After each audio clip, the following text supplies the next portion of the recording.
আজকে সকালবেলা ঘুম থেকে উঠেই মনে হলো একটা ছোট্ট ব্লগ করি, ব্লগটা শেয়ার করি। আমরা মহিলারা নিজেরা সারাদিনই ঘর সংসারের কাজকর্ম করাতে এতটাই ব্যস্ত থাকি যে নিজেদের যত্নই কিন্তু নেই না। কিন্তু প্রত্যেকটা জিনিস, প্রত্যেকটা সম্পর্ক কিন্তু ভালো থাকে সময়, যত্ন আর ভালোবাসায়। আর এই যত্নটা নিজের সাথে নিজের মনের সাথে নিজের শরীরের। তাই সকাল থেকেই নিজের জন্য তো একটু সময় বের করতেই হবে। এখানে আমি লেবু জলটা করে নিলাম, আর এখানে চিয়া সিডটা আমি গরম জলে ভিজিয়ে নিচ্ছি।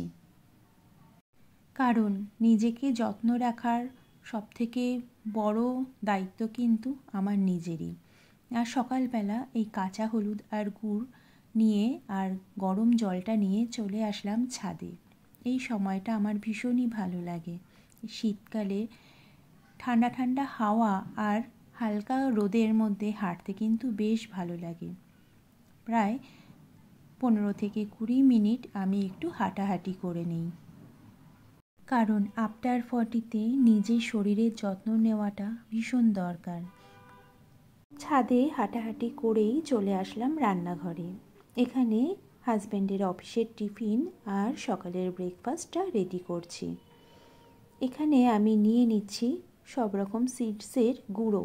এখানে রয়েছে sunflower seed, pumpkin seed, chia seed আর আলমন্ড ভেজে গুঁড়ো করে রাখা রয়েছে। এটা কিন্তু আমিও খাই, ভীষণই হেলদি। এর মধ্যে দিয়ে দিলাম এনশিওর, আর দিয়ে দিচ্ছি দুধ। কারণ সকালের ব্রেকফাস্টে একটু হেলদি হওয়াটা কিন্তু ভীষণই দরকার। হেলদি ব্রেকফাস্ট কিন্তু একদম রেডি।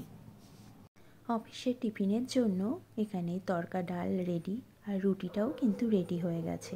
আর একটা টিফিন বক্সে আমি কিছু ফল কেটে দিয়ে দিয়েছি। সমস্ত দায়িত্ব কমপ্লিট করে এবার নিজের জন্য একটু দায়িত্ব পালন করব।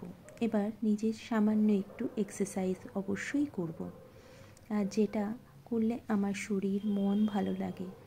আর যখন যেই সময় অন্য কেউ তোমার সাথ দেবে না, তখন নিজের জন্য নিজেকে সাথ দেওয়াটা কিন্তু খুবই দরকার।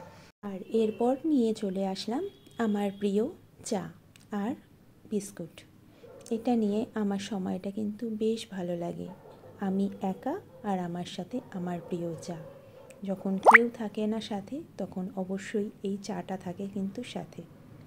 কেমন লাগলো জানিও।